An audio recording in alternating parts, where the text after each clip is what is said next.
ఇందుగలడు అందులేడని సందేహము వలదు. చక్రి సర్వోపగతుండు ఎందెందు వెతికి చూచిన అందందే గలడు. దానవాగ్రణి వింటే, నవాగ్రణి నిశాచరాగ్రణి నీవు వినాలి. గురువుల ద్వారా వింటే తప్ప ఇది అర్థం కాని విషయం. ఆయన ఎక్కడున్నాడో అడుగుతున్నావు నువ్వు, ఎక్కడ లేడో నేను అడుగుతున్నాను. ఇందుగలడు అందులేడని సందేహము వలదు. నువ్వు సందేహాన్ని పోగొట్టుకో. ఇక్కడున్నాడు అక్కడ లేడు అనుకోవద్దు.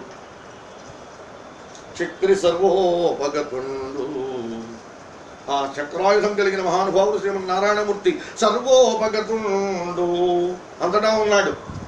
ఎందెందు వెతికి చూచిన అందందే గలడు. దానవాగ్రణి వింటే వెతికి చూడాలి.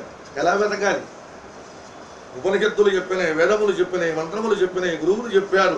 వాటిని అధ్యయనం చేసి అభ్యాసం చేసి అనుక్షణం ఆ పరమాత్మ యందు మనస్సును నిలిపి నీవు చూడగలిగితే అంతర్ముఖుడమై అంతర్దృష్టితో వెతకటం మొదలు పెడితే నీవు కన్ను మూసినా నారాయణమూర్తి కనబడతాడు, కన్ను తెరిచినా నారాయణమూర్తి కనబడతాడు. నీవు అంతర్ముఖుడమైనప్పుడు ధ్యానంలో ఉన్నప్పుడు నీలో కనబడతాడు. నీవు కళ్ళు తెరిచినప్పుడు బయటంతా కూడా నీకు నారాయణమూర్తి తప్ప ఎవ్వరూ కూడా కనిపించరు నాన్న. ఇది జరిగేటటువంటి అంశము. ఇలా వాళ్ళు ఇద్దరూ కూడా మాట్లాడుకుంటున్నారు. మాట్లాడుకుంటూ ఉంటే లేడనేవాడు ఒకడు, ఉన్నాడనేవాడు ఒకడు. హరి సర్వాకృతులను కలండనుచు ప్రహ్లాదుండు భాషింప సత్వరుడై ఎందును లేడు లేడని సుతుందైత్యుండు తర్జూప. శ్రీ నరసింహాకృతి నుండి నచ్యుతుడు నానాజంగమ స్థావరోత్కర గర్భంబుల అన్ని దేశముల ఉద్దండ ప్రభావంబులం. హరి సర్వాకృతులను కలండనుచు ప్రహ్లాదుండు భాషింప. నాన్న అంతటా ఉన్నాడు, నాన్న అంతటా ఉన్నాడు, నాన్న నాకు కనబడుతున్నాడు, నాన్న నీకు కనబడలేదు నాన్న, నాన్న ఒక్కసారి చూడాలా, నా కళ్ళతో చూడాలా అంటున్నాడు ప్రహ్లాదుడు.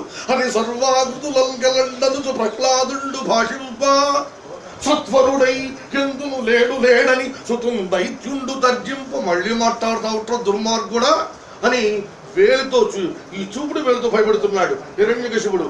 ఏం చెయ్యాలి? స్వామి మహావిష్ణువు ఎలా ఉన్నాడు? శ్రీ నరసింహాకృతి నుండి నచ్యుతుడు నృసింహ రూపంలో ఉన్నట్ట. ఎక్కడున్నాడు? ఫలానా లేదండి. నానా జంగమ స్థావరోత్కర గర్భంబుల అన్ని దేశముల ఉద్దండ ప్రభావంబునన్. కదిలే వాటిలో కదలని వాటిలో పిపీలికాది బ్రహ్మ పర్యంతం సర్వత్రా నృసింహ స్వరూపుడే వ్యాపించి ఉన్నాడు స్వామి. వాడు ఎక్కడ అడుగుతాడా అక్కడి నుంచి రావాలి. వాడు అడగడమే ఆలస్యం, రావడమే.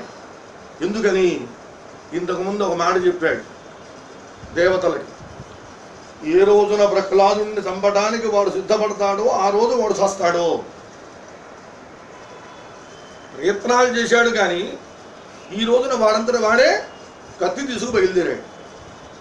అందుకని ఇక వీడిని ఉపేక్షించడానికి ఎంత మాత్రమూ కూడా వీలు లేదు. స్వామి అలాగా అంతా కూడా వ్యాపించి ఉంటే ఇక వీడు చూసుకున్నాడు ఎక్కడ అడగాలి. రేయ్ ప్రహ్లాద, డింభగాగా సర్వస్థలముల అంబోరుగ నేత్రుడుండు ననుచు పలికితివి. ఈ సంరంభమున ఈ స్తంభమునందు చూపుమా చక్రిన్ గిక్రిన్. వాడి మదం ఇప్పుడు కూడా పోలేదండి. హరి కథ గిరి కథ, హరి గిరి, చక్రి గిక్రి, చక్రిన్ గిక్రిన్. ఓ ఈ స్తంభంలో చూపిస్తావుట్రా, నీ నారాయణమూర్తి అన్నాడు. అలాగే నాన్న అన్నాడు. ఎంత ధైర్యమో చూడండి ప్రహ్లాదుడిది, ఎంత ధైర్యమో చూడండి. అలాగే నాన్న ఇందులోనూ ఉన్నాడు. ఎందుకంటే అందులో కనబడుతున్నాడు ప్రహ్లాదుడికి, స్తంభంలో కనబడుతున్నాడు. చివరికి ఎట్లా ఉందంటే పరిస్థితి, హిరణ్యకశిపుడు వాడి గోరు తీసి ఇందులో ఉన్నాడా అన్నా కూడా అందులోంచి కూడా వచ్చేట్టున్నాడు. అంటే సర్వత్రా వ్యాపించి ఉన్నాడు. వెంటనే ఇందులో ఉన్నాడా? ఉన్నాడు నాన్న.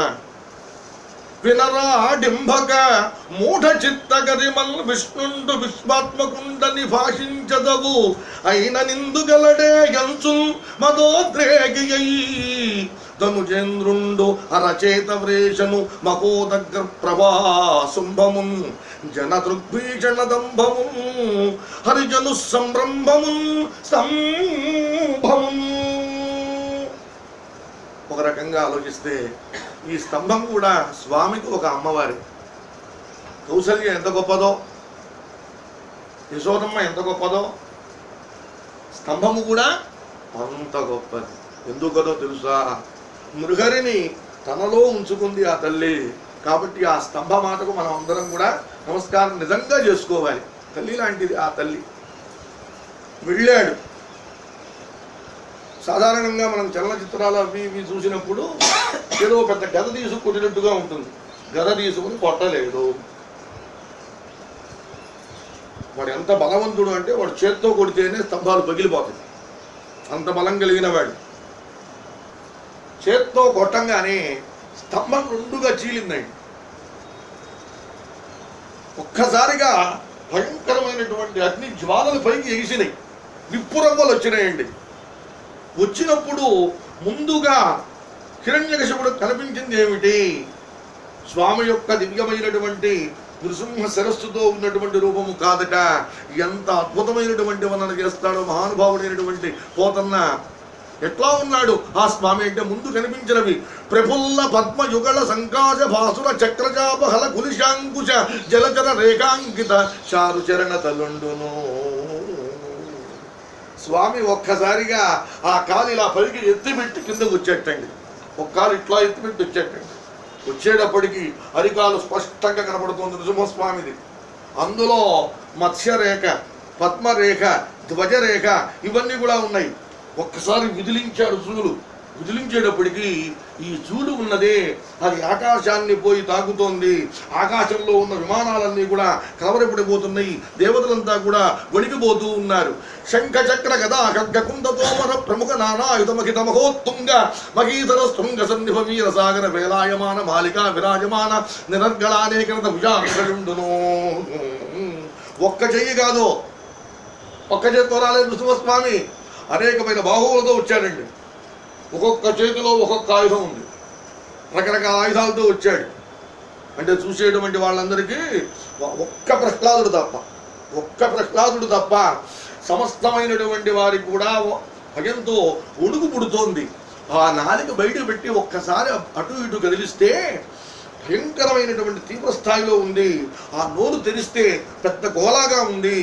ఇక అటువంటి స్వామి ఒక్కసారిగా ఆయన గర్జించేటప్పటికీ ఈ సింహ గర్జనకు, నృసింహ గర్జనకు ఐరావతము, వామనము, సుప్రతీకము అనేటటువంటి సార్వభౌము అనేటువంటి దిగ్గజాలు కూడా ఆ గర్జన విని భయంతో గడగడ ఒడిగిపోవటం మొదలుపెట్టినాయి. అటువంటి మహానుభావుడైనటువంటి నృసింహస్వామి రెండు పనులు చేస్తున్నాడండి. రెండు రసాలు చూపిస్తున్నాడు ఇక్కడ. ప్రహ్లాద హిరణ్యకశిపు రంజన భంజన, ప్రహ్లాద రంజన హిరణ్యకశిపు భంజన. ప్రహ్లాదుడిని ఆనందపరచడం, హిరణ్యకశిపుణ్ణి సంహరించడం. ఆనందపరిచేది ఎట్లా ఉంటుంది అని అంటే కరుణతో ఉంటుంది. సంపేద ఎలా ఉంటుంది? వీరత్వంతో ఉంటుంది. ఒకేసారి స్వామి రెండు రసాలు చూపిస్తున్నాడు.